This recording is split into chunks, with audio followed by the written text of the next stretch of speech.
It was a wonderful evening.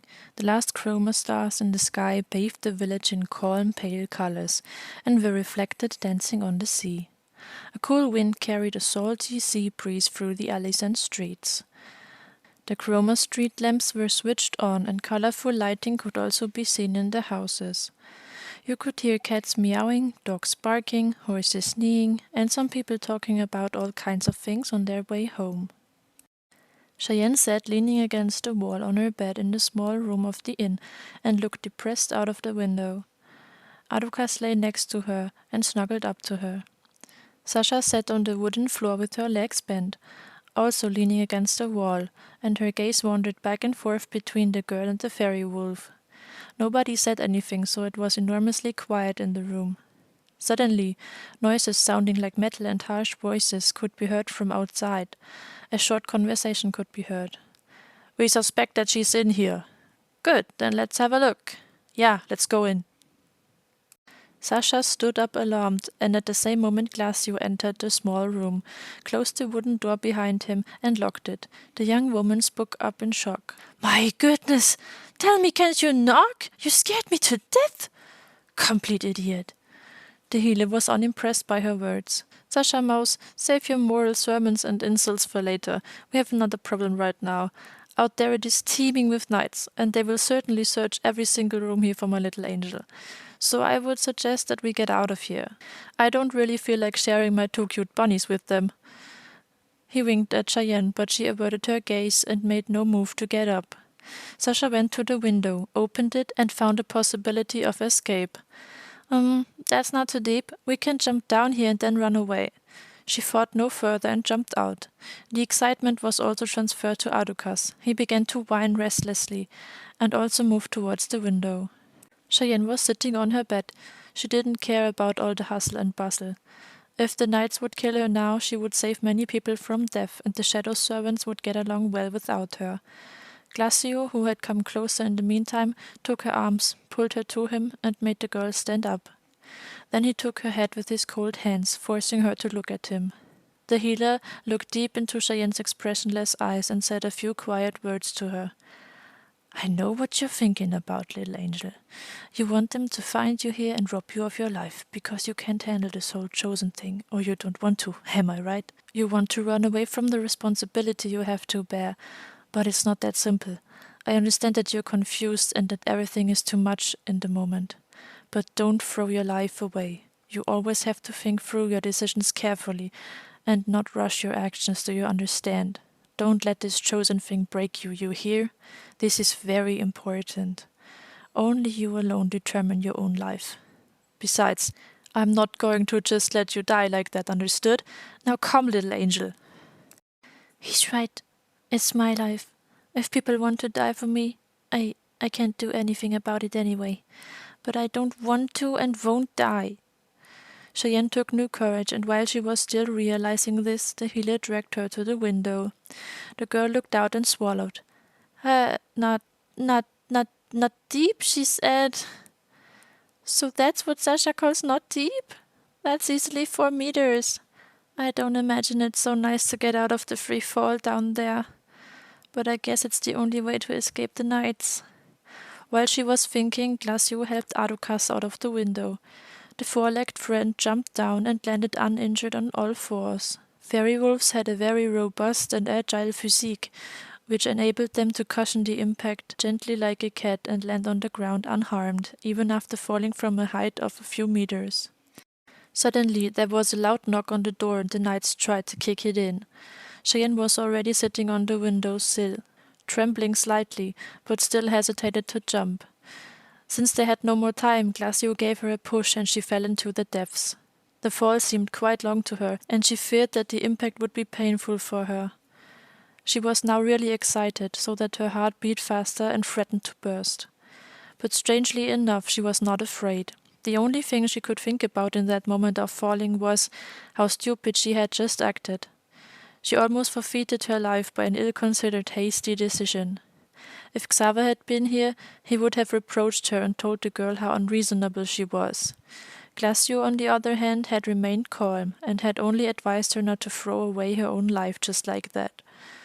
She would not have expected so much profundity and intellect from him.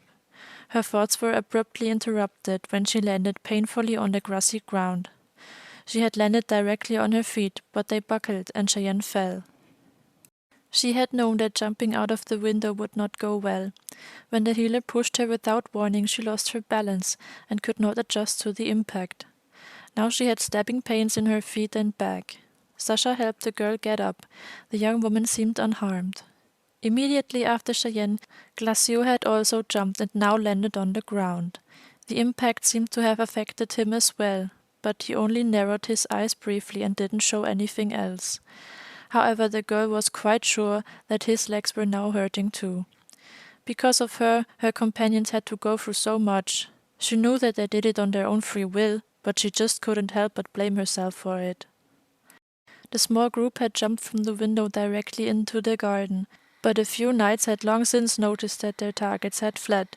Soon the people in metal would storm the green area and find what they were looking for. Cheyenne's feet hurt a lot, but she gritted her teeth and ran after her allies who were just passing through a hole in the garden fence into a narrow alley. Adukas didn't leave his owner's side and pulled on her dress from time to time to tell her to run faster. But the girl was already doing her best and trying not to give in again. The little alley was not lighted. As soon as the last chroma stars had disappeared on the horizon, Cheyenne's companions would no longer be able to see anything here. But they all had no choice but to run on and try to outrun the knights. "I guess the two want to get out of the village? But what about Xava? I should meet him here. But on the other hand, if I stay here, the knights will have an easy time. They will find me in no time. I guess I have no choice but to rely on Sasha and Glacio." Finally, the narrow alley led to the main road, and if they followed it for a few meters, they would get out of the village. Just as they were about to leave the dark alley, which was hidden from view, Cheyenne heard the clatter of hoofs from 2 horses. Glacio seemed to hear it too, because he held Sasha back, who had almost entered the main street. She looked at the healer angrily, but then she had also heard the approaching animals. Due to rattling armor and rattling weapons, the 2 riders had to be knights. Shortly before the side street where their targets were, they seemed to stop their horses and dismount. They started a conversation and sounded quite upset and angry. Now we're out of luck again. Where can this cursed chosen one be? I was so sure about the inn that I saw her going in that direction. Pfft! We can forget about the promotion. Damn crap. Calm down. The little bitch will surely want to flee the village. But if we stand here and keep watch, she will never get past us. Maybe today's our lucky day and we'll catch her after all. How does the boss always say so beautifully?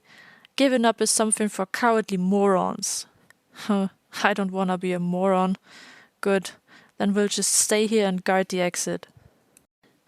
Oh no. Cheyenne looked anxiously from Sasha to Glacio. He seemed to be thinking about something and closed his eyes. Then he informed his friends in a whisper of his intention.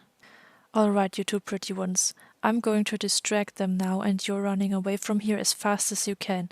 Sasha Mouse, I'm counting on you to take care of my pretty angel, yes?" Before anyone could reply, the healer had already entered the main road and stood behind the 2 knights on the other side of the street. If they turned to him, they would not see when someone was walking by. "What is he doing? Why doesn't he just attack the knights? Wait a minute, a fight would certainly make noise and then more of them would come.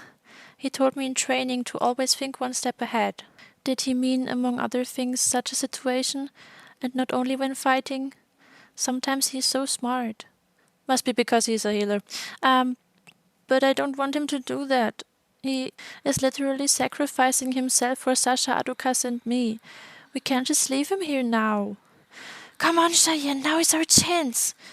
Sasha snapped the girl out of her thoughts by whispering to her and tugging at her arm. But Cheyenne shook her head. This time she wouldn't let anything happen to anyone because of her. In the meantime, the knights had noticed the healer and were walking in circles around him. They seemed to know him from somewhere. Glacio stood in their midst with his arms crossed and his eyes closed and began to talk to the enemies. "Hey, what are you doing here at such a late hour? If you're looking for a bride, I'm afraid this isn't the place for it. The knights began to laugh wickedly and got involved in the conversation. You're still alive too? Interesting, isn't it, colleague? The other knight also joined in. And how? Will General Agamemnon also promote us for him? But he will certainly be happy if we bring him your oh-so adorable head as a trophy. Cheyenne noticed how Sasha had flinched at the name Agamemnon, but she couldn't ask who it was now and focused on the conversation again. Glacio grinned and shook his head slowly. Well, I don't think so. If you two kill me, you would spoil Atropak's mood enormously, and then you would rather lose your skulls. Although this might not be a big loss, after all there is only straw in it anyway. Just be careful what you say. You're a disgrace. We would and will now send you to the eternal hunting grounds without any promotion. It's worth it to us, isn't it, colleague? The commandant does not need to know anything about this. But then again, he has the privilege of killing you. Ugh. Oh, I don't care now. I want to see you suffer and die. This might be the best day of my life after all. Ha ha ha. Both knights began to laugh and came closer to the healer. One of the two stood directly behind him and whispered something in his ear, but Cheyenne understood what he was saying, even if only very quiet. Do you miss your family? Then both knights began to laugh loudly. The one who stood in front of Glacio drew his sword and ended the conversation. Ha! Then it's all right, because you'll see them again in a moment. Or not, because, unlike your family, you will not go to heaven, but burn in hell. The knight behind the healer hit him in the back with his fist, and Glacio fell to his knees. At that moment the other man in armor swung his sword and hit his victim in the face with the sharp blade. Cheyenne caught her breath in horror, and Sasha gritted her teeth. She seemed to have forgotten her anger at the healer at that moment and sympathized with him. The sword blow had had such a force that Glacio had fallen to the side and was now lying on his back. One of the two knights placed the tip of his white and silver shining sword on his neck and seemed to stab at any moment. But the healer didn't fight back. Why do these knights actually know him, and why would Atropax want to kill him? Why does he let this happen to him at all? Has he still not understood that we don't leave him here? Or maybe he didn't even notice. He could certainly free himself from this situation without much effort. Why doesn't he do anything? This complete idiot! He tells me not to throw my life away, but what does he do? No, not like that, friend. You have to stick to the advice you give. Cheyenne took a step forward and grabbed her bow. She opened it and fired an arrow at the knight who threatened the healer. The projectile hit the enemy directly in the head, and he now moaned and breathed jerkily with open eyes. Shortly afterwards he fell silent, dropped the sword and fell back motionless. The other knight let out a loud cry of alarm, but it broke off, because Glacio had rammed his ice sword into his back. The dying enemy spat blood before he collapsed and was also dead. What did I do? I have killed. There was no more time for the shocked and trembling Cheyenne to think, because Sasha came to her with the two brown horses of the knights and pressed the reins from one into her hand. Then the young woman climbed onto the other and rode a little away from the exit, closer to the interior of the village, from which more knights were now swarming. They seemed to have heard the loud noises.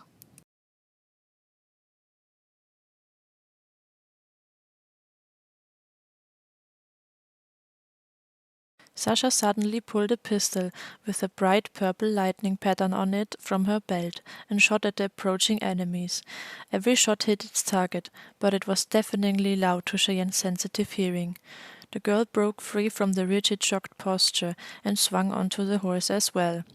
She was shaking and a little disturbed by what she had done, but it wasn't the right moment to think about it here and now.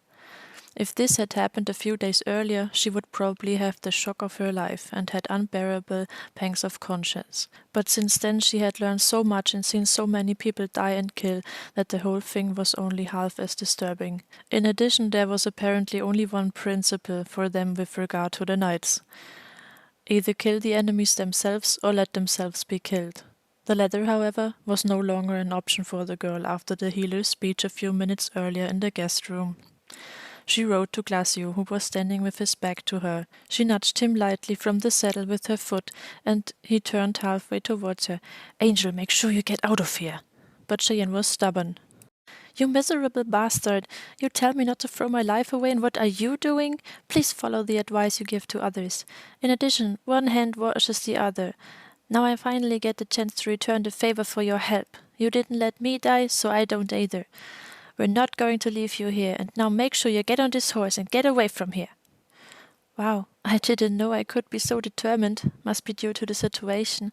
He would certainly get along well on his own, but I would have a terribly bad conscience if I let him down, and I really hate to admit it, but I guess I would also be a little worried about Glacio.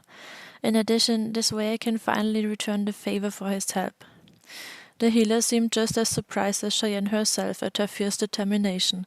Then he nodded insightfully for a moment, said a quite sincere thank you, and then turned completely towards the horse. The girl now saw what the knights had done. "Oh no, poor thing. That looks terrible and must be very painful." A deep cut from which blood leaked ran across the right side of Glacio's face, his ice blue hair soaked with the red liquid on this side. Cheyenne helped him on the horse as best as she could, and finally he sat behind her on the back of the brown animal. The healer put his arms around her waist. She was uncomfortable, but somehow he had to hold on. She felt his cold breath on the back of her neck, and felt that what the knights had said about him and his deceased family was getting to him. However, he seemed to notice that Cheyenne felt sorry for him, and he didn't seem to like it. "Hey, little angel, do you want to spend the night here? I thought we were going to get out of here. If there weren't knights after us, I really wouldn't have the slightest problem with this situation. On the contrary, for you, I would even remain seated on this horse forever. You have to know I don't like horses very much, but I would put up with it just to be able to continue to snuggle up to you. But I doubt that you'd like that, doll, so if you were as kind as to get this animal moving." He snuggled close to Cheyenne, his face getting closer and closer to her ear as he whispered. "He really hates being pitied. If I had known that, I would have pulled myself together and tried to ignore my feelings.